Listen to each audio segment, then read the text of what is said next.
কিন্তু আমাকে আয়োজকরা যেটা জানিয়েছেন যে প্রতিটি ঘরে আপনি আসবেন, এই সংবাদটি পৌঁছে দেওয়া হয়েছে।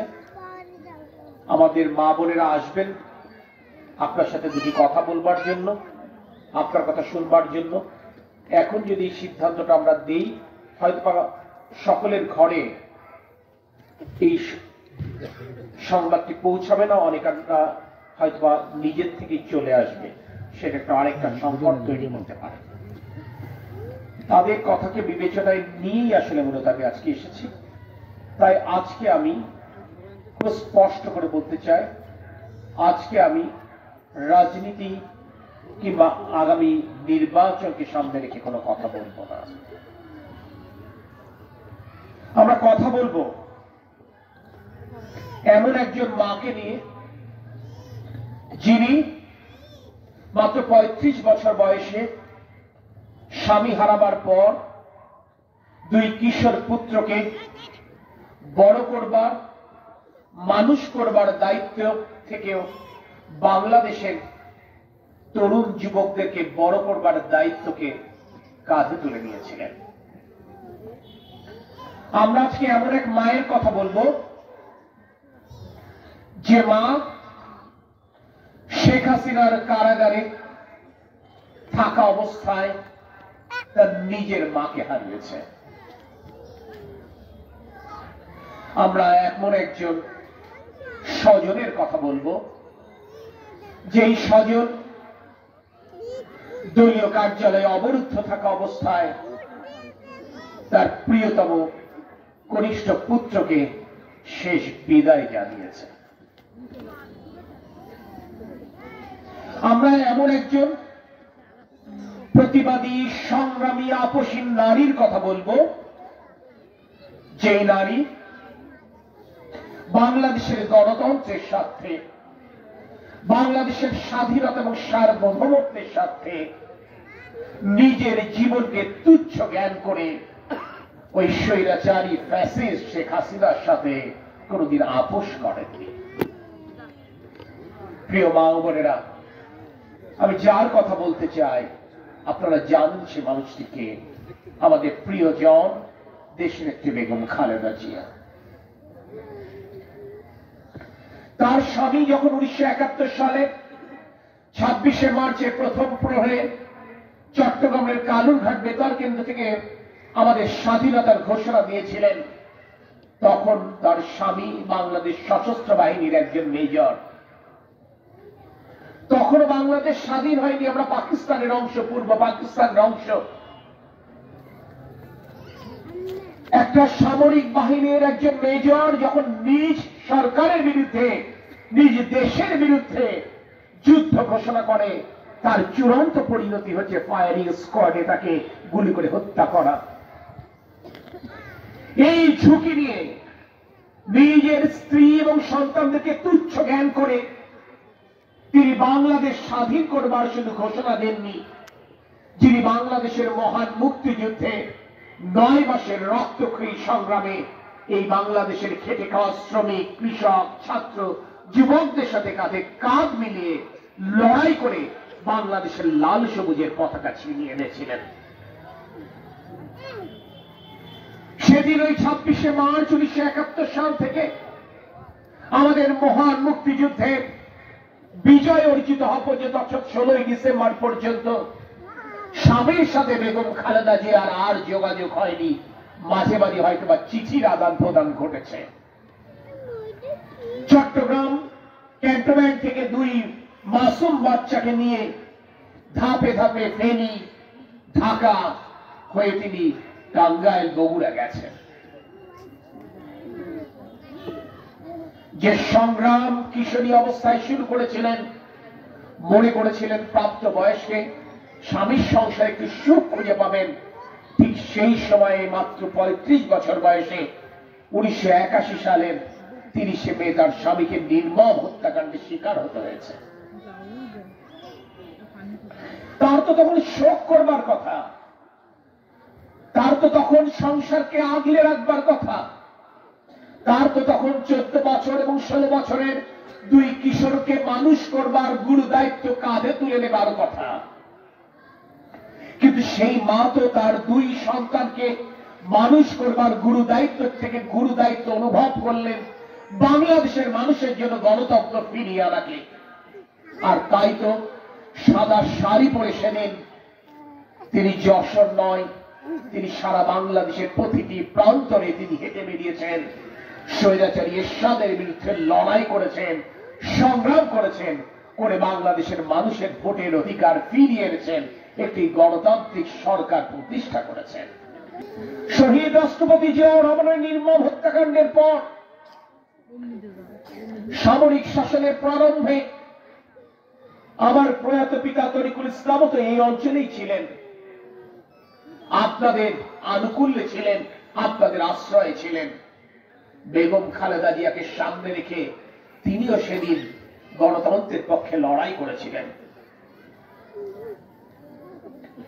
এক বিধবা নারীর সংগ্রামের কথা, এক বিধবা নারীর লড়াইয়ের কথা গল্প শুনে নয়, চোখে দেখে নয়, ইথারে ইথারে কানে কানে শুনে বাংলাদেশের মায়েরা, বাংলাদেশের বোনেরা 1991 সালে জাতীয় সংসদ নির্বাচনে তাদের আঁচল উজাড় করে ধানের শীষ প্রতীকে ভোট দিয়ে বেগম খালেদা জিয়াকে এই বাংলাদেশের ইতিহাসে প্রথম নারী প্রধানমন্ত্রী করেছিল।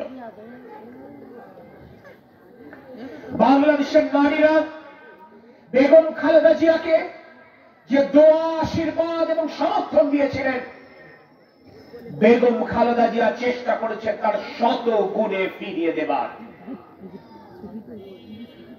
1991 সালে প্রধানমন্ত্রী হওয়ার পর তিনি নারী শিক্ষার উন্নয়নে প্রথম কাজ করেন। প্রাথমিক শিক্ষাকে তিনি বাধ্যতামূলক করেন।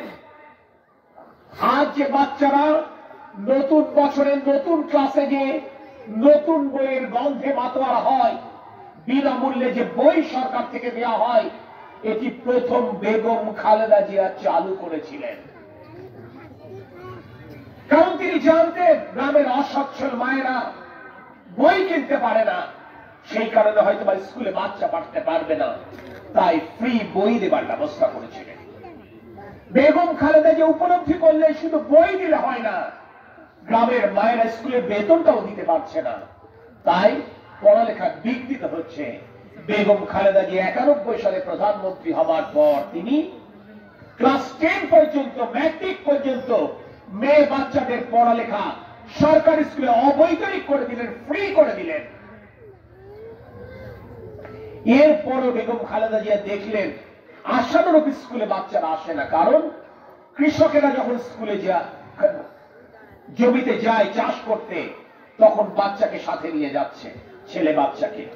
মেয়ে বাচ্চা বড় হয়ে, মেয়ে শিশু বড় হয়ে ঘরের কাজে মাকে সাহায্য করছে। তখন এক যুগান্তকারী পদক্ষেপ নিলেন তিনি, শিক্ষার বিনিময়ে খাদ্য কর্মসূচি। স্কুলে গেলে বাচ্চারা খাবার পাবে, স্কুলে গেলে টিফিন পাবে, আর যে স্কুল খাবার কিংবা টিফিন দিতে পারবে না, সেই স্কুল এ বাচ্চা গেলে সরকারের তরফ থেকে ওই বাচ্চার বাবা মাকে একটা সাহায্য দেওয়া হবে। এই যুগান্তকারী পদক্ষেপের পরিণতিতে স্কুলে ছাত্রছাত্রীদের সংখ্যা বাড়তে লাগলো, শিক্ষার হার বৃদ্ধি পেতে লাগলো। বেগম খালেদা জিয়া এরপর কি করলেন? প্রাথমিক বিদ্যালয়ে শিক্ষক নিয়োগের ক্ষেত্রে 50% কোটা মেয়েদের জন্য, নারী শিক্ষিকাদের জন্য সংরক্ষণ করলেন। কেন? বাচ্চারা ছোটবেলায় স্কুলে যাওয়ার সময় ক্লাস 1-এ যখন পড়ে, নার্সারিতে যখন পড়ে, তখন স্কুলে যেতে চায় না, কান্না করে, মায়ের আঁচল ধরে থাকে, বোনের ওড়না ধরে থাকে, কোনোভাবে স্কুলে যেতে চায় না। বেগম খালেদা যে উপলব্ধি করলেন স্কুলের শিক্ষক যদি নারী হয়, তাহলে সে মায়ের মমতা দিয়ে, বোনের আদর স্নেহ দিয়ে এই বাচ্চাকে বড় করতে পারবে, পড়ালেখা শেখাতে পারবে। বেগম খালেদা যে এই কাজগুলো করেছিলেন 80-র দশকে। আজকের হয়তো আমার বোনেরা এই অভিজ্ঞতার সম্মুখীন হয়নি, কিন্তু আমার মায়েরা যারা এখানে বসে আছেন, আমার কাকিমারা যারা বসে আছেন, তারা নিশ্চয়ই জানেন 80-র দশকে, 90-র দশকে সীমাহীন একটি সংকট ছিল, অ্যাসিড সন্ত্রাস। সেটি কেমন? উচ্ছৃঙ্খল যুবকেরা উঠতি বয়সী তরুণী এবং যুবতীদেরকে বিয়ে করবার জন্য তারা প্রস্তাব পাঠাতেন। তাদের প্রস্তাবে যারা সাড়া না দিতেন, তাহলে তারা কি করত? অ্যাসিড দিয়ে ওই মেয়ে, ওই কিশোরী তরুণীর মুক্তি ঝলসে দেবার সাহস দেখাতেন, স্পর্ধা দেখাতেন। বেগম খালেদা জিয়ার স্বামী জিয়াউর রহমান যেভাবে বাংলাদেশের নারী সমাজকে যৌতুকের অভিশাপ থেকে মুক্তি দিয়েছিলেন, যৌতুক বিরোধী আইন তৈরি করবার মাধ্যমে, একইভাবে বেগম খালেদা জিয়া বাংলাদেশের নারী সমাজকে অ্যাসিড সন্ত্রাসের অভিশাপ থেকে মুক্তি দিয়েছিলেন অ্যাসিড বিরোধী আইন তৈরি করবার মাধ্যমে। যে আইনের শাস্তি ছিল, যদি কোনো পুরুষ, যদি কোনো বখাটে যুবক কোনো মেয়ের দিকে অ্যাসিড ছেড়ে মারে, তার সর্বোচ্চ শাস্তির বিধান মৃত্যুদণ্ড তিনি রেখেছিলেন। জিয়াউর রহমানের যৌতুক বিরোধী আইন আর বেগম খালেদা জিয়ার অ্যাসিড বিরোধী আইন, এই দুই আইন আমাদের মায়েদের, আমাদের বোনেদের সংসারে শান্তি প্রতিষ্ঠার ক্ষেত্রে একটা যুগান্তকারী ভূমিকা পালন করেছিল। একদিকে যৌতুকের অভিশাপ থেকে মুক্তি পেয়েছিল, যৌতুকের কারণে সংসারে অত্যাচার, অনাচার, অস্থিরতা, সংসার ভেঙে যাওয়া, এই প্রবণতা কমে গেল। আরেকদিকে মায়েরা তার উঠতি বয়সী মেয়েদের নিয়ে দুশ্চিন্তা মুক্ত হওয়া শুরু করলেন। বেগম খালেদা জিয়া শুধুমাত্র প্রাইমারি স্কুলে শিক্ষিকা নিয়োগের ক্ষেত্রে মেয়েদের কর্মসংস্থানের ব্যবস্থা করেছেন তাই নয়, তার স্বামী ঠিক যেভাবে পুলিশ বাহিনী, আনসার গ্রাম প্রতিরক্ষা বাহিনীতে নারী সদস্যরা অন্তর্ভুক্ত করেছিলেন, বেগম খালেদা জিয়া সেটি ধারাবাহিকতা অনুসরণ করলেন। আজকে যে মায়েরা বিধবা ভাতা পান, দুস্থ ভাতা পান, প্রতিবন্ধী ভাতা পান, মুক্তিযোদ্ধা ভাতা পান, আমাদের মুক্তিযোদ্ধারা, এই ভাতা বেগম খালেদা জিয়া প্রথম বাংলাদেশে চালু করেছিলেন। বেগম খালেদা জিয়ার আগে কেউ এই ভাতা চালু করেনি। পরবর্তী সরকারগুলো এই ভাতার সংখ্যা বাড়িয়েছে, অর্থাৎ সুবিধাভোগীর সংখ্যা বাড়িয়েছে। বেগম খালেদা জিয়া হয়তো বা প্রতিটা ইউনিয়নে 500 জনকে দিয়ে শুরু করেছিলেন, পরবর্তী সরকারগুলো 1000 থেকে 1500 পর্যন্ত শুরু করেছেন। বেগম খালেদা জিয়া যে টাকার অঙ্ক দিয়ে শুরু করেছিলেন, সময়ের সাথে সাথে টাকার অঙ্ক বেড়েছে। যদিও আমি জানি গত 16 বছরে প্রকৃত বিধবারা, প্রকৃত দুস্থরা অনেকাংশেই ভাতা পাননি, অথচ একটা বিশেষ রাজনৈতিক দলের পরিবারের সদস্য হলে ঠিকই ভাতা পাওয়া গেছে, ঠিক না? কিন্তু ভাতা চালু করেছিলেন বেগম খালেদা জিয়া। বেগম খালেদা জিয়া একটা যুগান্তকারী ভূমিকা নিয়েছিলেন, সেটি কি জানেন? যারা সরকারি চাকরিজীবী, যারা অবসর গ্রহণের পর, চাকরি থেকে অবসর গ্রহণের পর পেনশন পেতেন, পেনশন পান সরকার, বেতনের একটা অংশ যতদিন পর্যন্ত বেঁচে থাকে ওই স্বামী মানে ওই পুরুষ মানুষ যতদিন পর্যন্ত বেঁচে থাকে একটা টাকা বেতনের একটা অংশ পেতে থাকে। বেগম খালেদা জিয়া কি করলেন? বেগম খালেদা জিয়া যেটা করলেন সেটা হচ্ছে, স্বামী সরকারি চাকরি করত, তিনি অবসর গ্রহণ করেছেন, অবসর গ্রহণ শেষে স্বাভাবিকভাবে স্বামী মৃত্যুবরণ করেছেন, স্ত্রী বিধবা হয়েছেন, স্ত্রী কোনো কাজ করেন না, স্ত্রী যতদিন বেঁচে থাকবেন ততদিন পর্যন্ত ওই পেনশনটা পেতে থাকবেন, এই বিধান বেগম খালেদা জিয়া চালু করেছিলেন। এবং যদি ওই স্বামীর কি বলে স্ত্রী যদি কোনো প্রতিবন্ধী বাচ্চা বেঁচে থাকে, প্রতিবন্ধী বাচ্চা থাকে, যে কানে শোনে না, চোখে দেখতে পারে না, হাঁটতে পারে না, কথা বলতে পারে না, এইরকম বাচ্চা যদি থাকে, তাহলে ওই বাচ্চা যতদিন বেঁচে থাকবে ততদিন পর্যন্ত প্রতিবন্ধী ভাতা পেতে থাকবে। এটিও বেগম খালেদা জিয়া চালু করেছিলেন।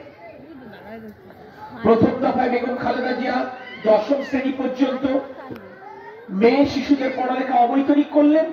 দ্বিতীয় দফায় এসে তিনি 2001 সালে, তৃতীয় দফায় এসে তিনি দ্বাদশ শ্রেণী পর্যন্ত অর্থাৎ ইন্টারমিডিয়েট পর্যন্ত তিনি বিনা বেতনে পড়বার সুযোগ করে দিলেন।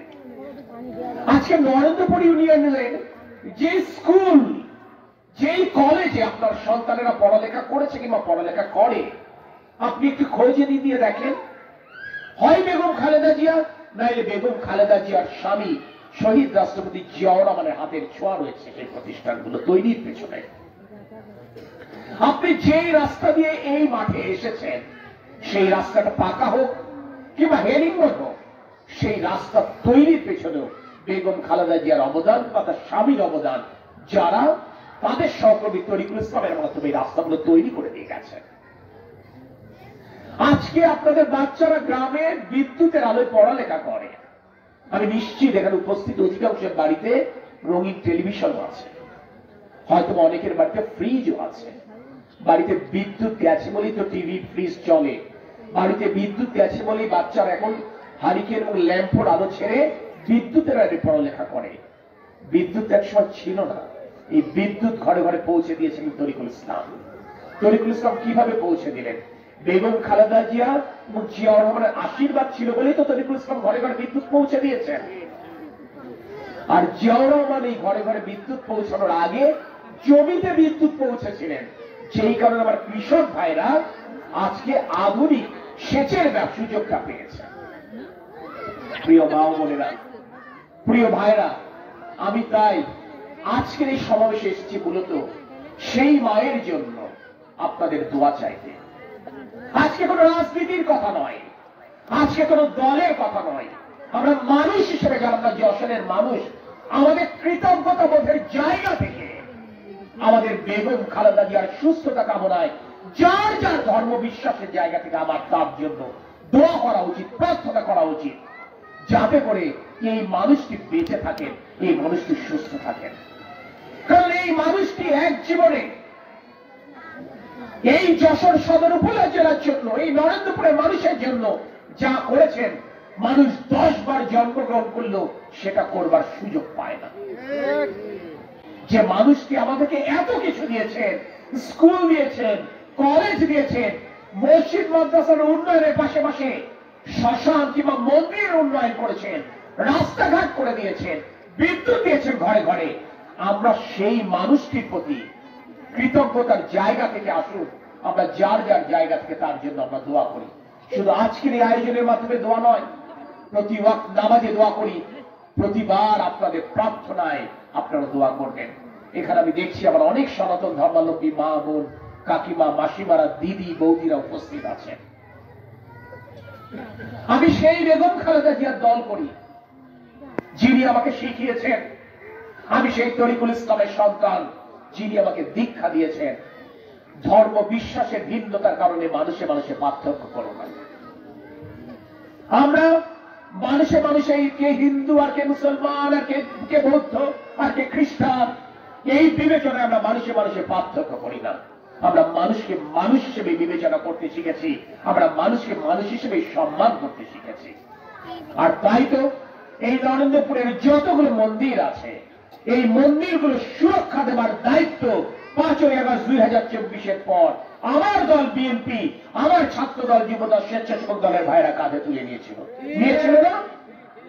আমি আপনাদেরকে কথা দিচ্ছি, নির্বাচন কবে হবে সেটি পরের প্রশ্ন, কে রাষ্ট্র পরিচালনার দায়িত্ব আসবে আর আসবে না সেটি ভিন্ন কথা, কিন্তু আমি আপনাদেরকে কথা দিয়ে যাচ্ছি, বেগম খালেদা জিয়ার একজন কর্মী হিসেবে, তরিকুল ইসলামের সন্তান হিসেবে, যতদিন বাংলাদেশ জাতীয়তাবাদী দল বিএনপি রাজনীতি নরেন্দ্রপুরে আছে, আমরা হিন্দু, বৌদ্ধ, মুসলমান, খ্রিস্টানের সহ অবস্থান নিশ্চিত করবার জন্য আমরা চেষ্টা করে যাব। আমার ভাইরা, আমার বোনেরা, আপনাদের সম্মান, আপনাদের ইজ্জত, আপনাদের নিরাপত্তা নিশ্চিতের জন্য কাজ করে যাবে। উন্নয়ন করবার ক্ষেত্রে আমরা মসজিদ, মাদ্রাসা, কবরস্থানে যেমন অতীতে আমার বাবা উন্নয়ন করেছেন, একই সাথে ঠিক একইভাবে তিনি মন্দির এবং শ্মশানের উন্নয়ন করেছেন। আগামীতে যদি সুযোগ থাকে রাষ্ট্র পরিচালনার বিএনপির, সেই সুযোগটা যদি আপনারা তৈরি করে দেন, আমরা কথা দিতে পারি আগামীতে উন্নয়নের ক্ষেত্রে আমরা কোনো বৈষম্য করব না। আমি আমার বক্তব্য লম্বা করব না, দীর্ঘ সময় যাবৎ আপনারা অপেক্ষা করছেন, শুধুমাত্র আপনাদের ঘরে ঘরে দাওয়াতটি পৌঁছে গেছে, আপনারা আসবেন, আমি আপনাদের সাথে দেখা করবার সুযোগ পাবো, সেই কারণে আসা। এবং এই দেখার সুযোগে আমি অন্তত আমার মায়ের মতো নেত্রী, দেশনেত্রী বেগম খালেদা জিয়ার জন্য আপনাদের কাছে একটু দোয়া চেয়ে নেওয়ার সুযোগ পাবো, সেই কারণে কিন্তু আমি এসেছি। আপনারা সেই মায়ের জন্য দোয়া করবেন, সেই নেত্রীর জন্য দোয়া করবেন, কারণ আজকে দল নেই, আজকে কোনো মত নেই, আজকে কোনো ধর্ম নেই। বাংলাদেশের সকল শ্রেণী পেশার মানুষ কায় মনোবক্ষে বাক্যে দেশনেত্রী বেগম খালেদা জিয়ার সুস্থতা কামনায় দোয়া করছেন। কারণ তারা বিশ্বাস করেন এই মানুষটি যদি সুস্থ থাকে, এই মানুষটি থেকে বেঁচে থাকে, তাহলে বাংলাদেশের স্বাধীনতা, সার্বভৌমত্ব, গণতন্ত্র থাকবে। তারা মনে করে এই মানুষটির বেঁচে থাকার সাথে আপনার আমার ভালো থাকার সম্পর্ক রয়ে গেছে।